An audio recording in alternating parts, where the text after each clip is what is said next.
Olá, caros amigos e estudantes aí de casa. Vim fazer essa videoaula para falar de um assunto que mexe com a nossa cabeça, aquele assuntozinho chato que a gente falta não entender. Vim fazer esse vídeo a fim de que você finalmente entenda potencial de ação.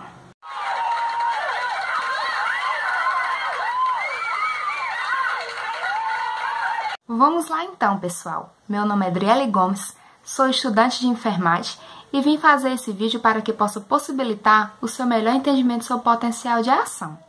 Para isso, vamos falar de 3 assuntos base para que você possa entender potencial de ação.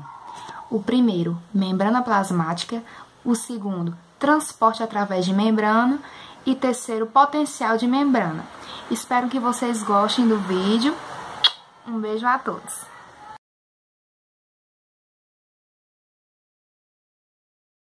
Nossa célula é formada por núcleo, citoplasma e membrana plasmática. Para a gente entender seu potencial de ação, vamos dar uma lembrada na função e composição da membrana plasmática. Ela vai servir para o nosso entendimento mais na frente. Vamos lá. A membrana plasmática. Ela possui 3 funções principais. A primeira, revestimento. Ela reveste a célula, ela põe limites. Uma coisa que reveste, a gente já pode ter em mente que ela pode servir de quê? Proteção, que é a nossa segunda função.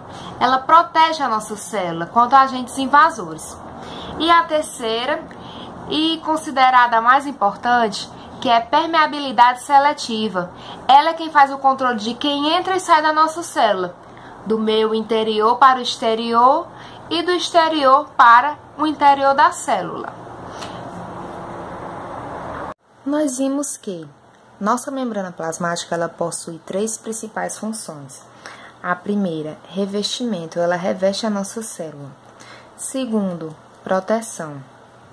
E a terceira, permeabilidade seletiva. Vamos conhecer um pouco sobre a composição da nossa célula. Aqui temos a nossa célula. Dado o zoom, temos a nossa membrana plasmática. Aqui temos a nossa membrana plasmática após dada outro zoom, onde temos a bicamada fosfolipídica. Fosfolipídica bicamada por quê? Porque ela possui 2 camadas, onde temos a cabeça, que ela é hidrofílica, ou seja, ela gosta de água, é a parte polar. Aqui do outro lado, no interior da célula, e aqui como sendo meio externo, temos outra cabeça, parte hidrofílica também. Aqui temos a parte das caudas, onde ficam cada uma apontada para o centro, que é a parte hidrofóbica, apolar. Aqui composta as cabeças por um fosfato. E a parte lipídica são ácidos graxos e colesteróis, bastante importante na composição da nossa membrana celular. Como uma parte gosta de água, que são as nossas cabeças de fosfato, e outra não, colocar uma camada onde as cabeças polares, ambas para fora, no exterior e no interior da célula, favorece a estabilidade da nossa camada, predominando a parte hidrofóbica, pois, se fosse ao contrário, ela iria se misturar com o nosso meio, pois ela temos água no exterior e no interior da célula, como podemos ver aqui, meio externo e meio interno, onde todos possuem água. Sendo assim, a maior parte sendo hidrofóbica, ela não vai se misturar com o meio. Na membrana, nós temos proteínas integrais, também denominadas proteínas intrínsecas ou integradas, estão intimamente ligadas à bicamada fosfolipídica e não podem ser removidas dela, exceto através da degradação da bicamada fosfolipídicas com detergentes ou através de métodos agressivos que rompam a integridade da membrana plasmática. Temos também proteínas periféricas, que ligam-se fracamente à proteína transmembrânica ou a regiões polares de fosfolipídio e podem ser removidas sem que a integridade da membrana seja quebrada. Temos também glicoproteínas, que são glicose, carboidrato, junto com a proteína, e glicolipídios. Eles formam glicocálix, que serve toda essa camada acima da membrana plasmática, forma o glicocálix, que serve para reconhecimento de substâncias que tocam a nossa membrana. Elas fazem reconhecimentos tanto de coisas boas como de ruins. Boas como enzimas, por exemplo, e ruins como vírus e bactérias, ou seja, ela serve como proteção da nossa membrana plasmática.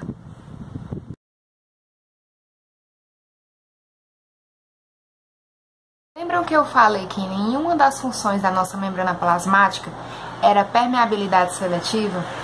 Então, para entender melhor sobre isso, vamos ver um pouco agora sobre transporte através da membrana, e isso vai ficar bem mais claro agora na sua mente. Transporte através de membrana. Temos a seguinte pergunta: qual a importância das proteínas transportadoras?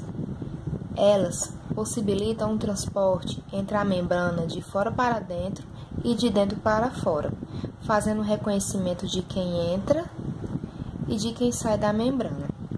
Elas facilitam o transporte de moléculas, pois podemos ver aqui que moléculas de alta permeabilidade, como gases, moléculas pequenas e apolares, têm fácil acesso à nossa membrana sem que precisem de proteínas para ajudar. De média permeabilidade, como água e ureia, também conseguem atravessar facilmente. As de baixa permeabilidade, como a glicose, elas batem e voltam da membrana. E as moléculas sem permeabilidade, como íons, moléculas polares e com cargas e macromoléculas, também não conseguem atravessar a nossa membrana.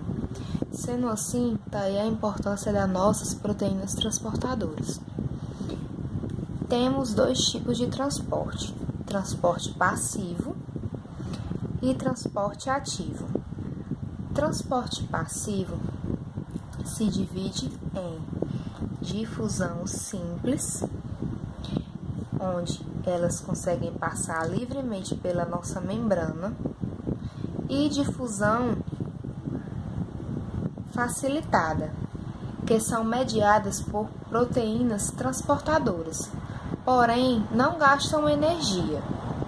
Difusão, lembrando que é o movimento de soluto entre os dois lados da membrana. O transporte passivo, ele não tem gasto de ATP, ele é a favor do gradiente de concentração, ou seja, ele vai do mais concentrado para o menos concentrado. Temos também o transporte ativo, que é aquele que possui o gasto de ATP e ele vai contra o gradiente de concentração. E elas são possibilitadas através das proteínas transportadoras. Eis então a sua grande importância. Sendo assim, vamos lembrando: temos dois tipos de transporte: transporte passivo, que é subdividido em difusão simples e facilitada, e o transporte ativo, onde ele utiliza o gasto de ATP, de energia.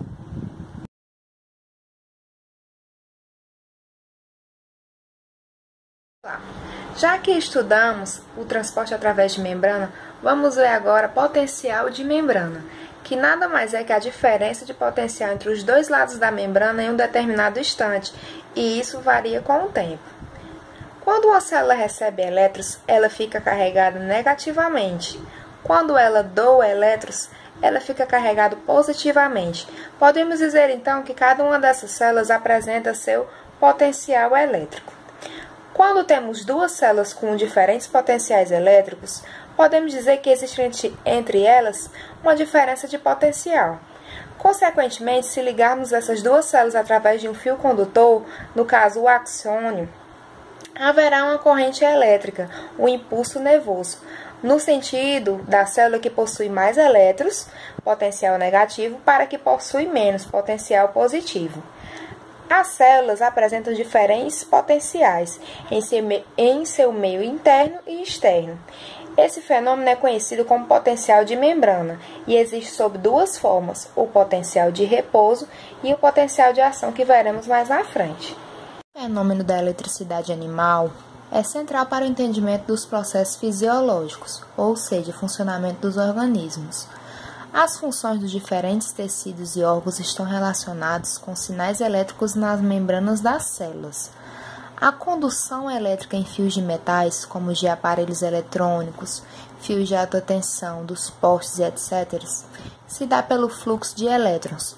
Já nas membranas celulares, essa condução de corrente é devida às diferenças e movimentos de íons inorgânicos nos fluidos fisiológicos. Tais íons fluem através de proteínas integrais de membrana, como os canais iônicos, bombas de íons e transportadores elétricos. Sinais elétricos decorrem do movimento de íons por um canal iônico. Temos aqui, por exemplo, o nosso neurônio. Vemos aqui que a partir do estímulo, temos que o nosso neurônio está carregado negativamente internamente e externamente está positivo. Ocorre a despolarização da membrana provocando um impulso nervoso. Logo, o sódio começa a entrar e ela vai sendo carregada positivamente. Isso vai ocorrendo rapidamente entre todo o neurônio, ocorrendo então o potencial de ação, que é o que a gente vai entender posteriormente.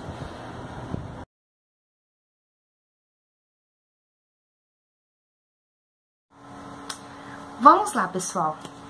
Nós já demos uma recapitulada em membrana plasmática, sua função e composição, transporte através de membrana, potencial de membrana. Agora vamos ao que realmente interessa: potencial de ação. O potencial de ação, por que ele ocorre? Onde ele ocorre e como ele ocorre?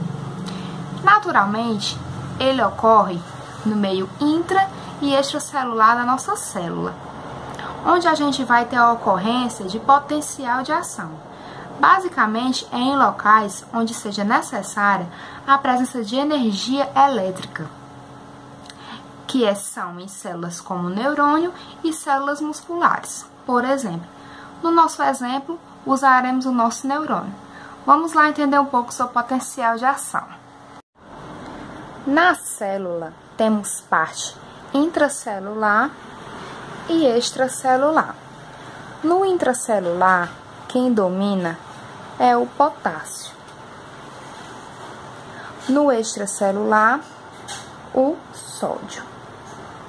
Em relação a cargas elétricas, no meio intracelular, quem domina é o negativo. Já no extracelular, cargas positivas.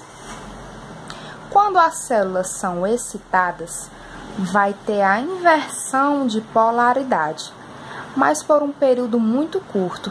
Esse período onde temos alterações das cargas elétricas é o que a gente chama de despolarização. E é quando ocorre o famoso potencial de ação. Vamos usar aqui como exemplo o neurônio, para a gente entender como ocorre o potencial de ação. Lembrando que temos mais sódio do lado de fora da membrana e mais potássio do lado de dentro. Para que possamos entender a despolarização da célula, precisamos permitir que o sódio entre nessa célula para aumentar as cargas positivas da célula. Onde fora está extremamente positivo, se ele entrar, vamos aumentar a quantidade de cargas positivas, que é a despolarização, ou seja, a inversão de cargas. Vamos então para o gráfico. 90 mV. É a variação do potencial de membrana em repouso, em que a variação é a diferença da carga elétrica do meio interno e extracelular da célula. Calculando essa diferença, temos uma variação negativa de menos 90 mV. Ou seja, a troca de sódio e potássio não está ocorrendo, como temos aqui a parte do repouso. Quando é necessário desencadear um potencial de ação, inicia a entrada de sódio na célula. Você nota que o sódio entra, pois aumenta a positividade do potencial de membrana. Vai aumentando, vai ficando mais positivo, e subindo. E o meu interno vai ficando mais positivo. Vai chegar ao momento do potencial limiar, que é onde teremos uma inversão da polaridade abrupta, a ponto de você inverter cargas da célula, que é onde podemos ver aqui o neurônio em repouso. Dentro vai estar carregado negativamente e fora positivamente. Vai haver uma mudança e esse neurônio vai ficar despolarizado. Dentro vai ficar positivo e fora negativo. Essa inversão, ou seja, a entrada abrupta de sódio na célula, chama de efeito tudo ou nada. É onde vai ocorrer a despolarização. Uma grande entrada de sódio na célula através da ativação de canais iônicos.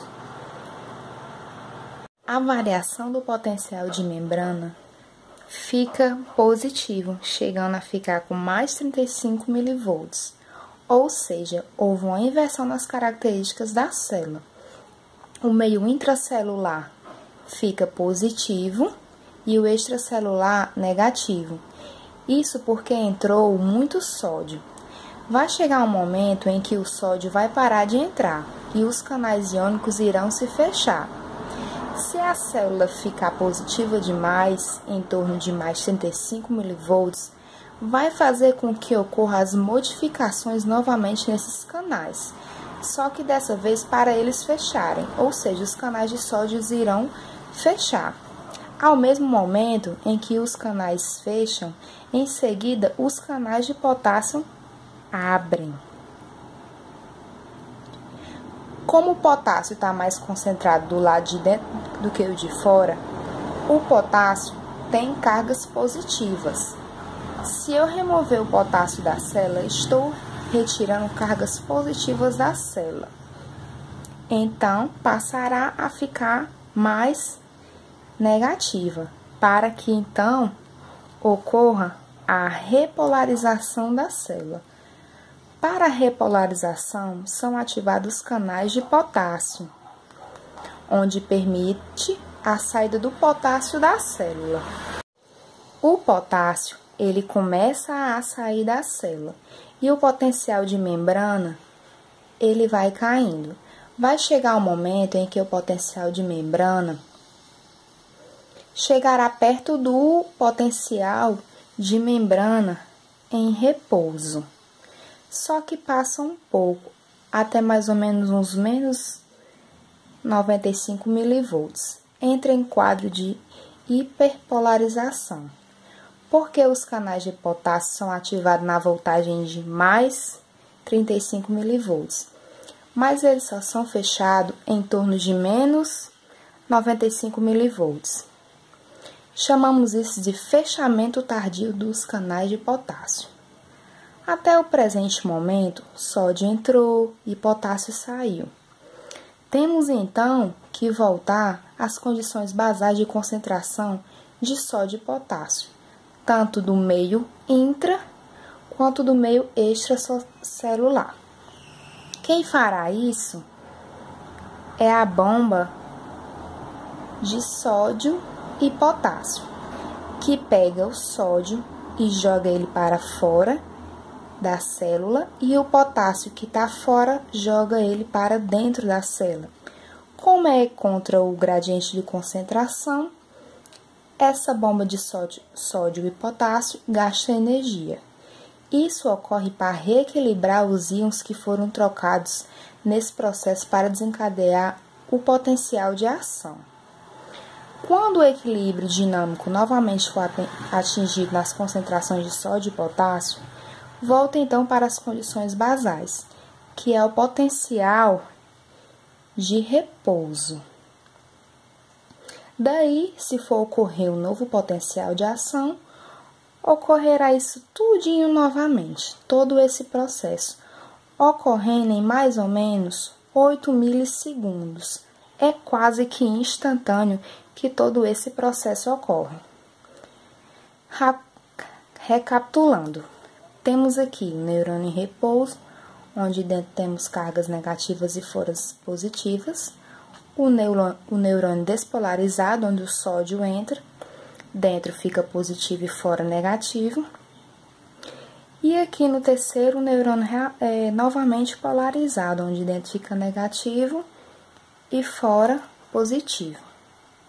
Isso aí, pessoal. Espero que esse vídeo tenha te ajudado. Se você gostou, não esquece de dar o seu like aí, hein?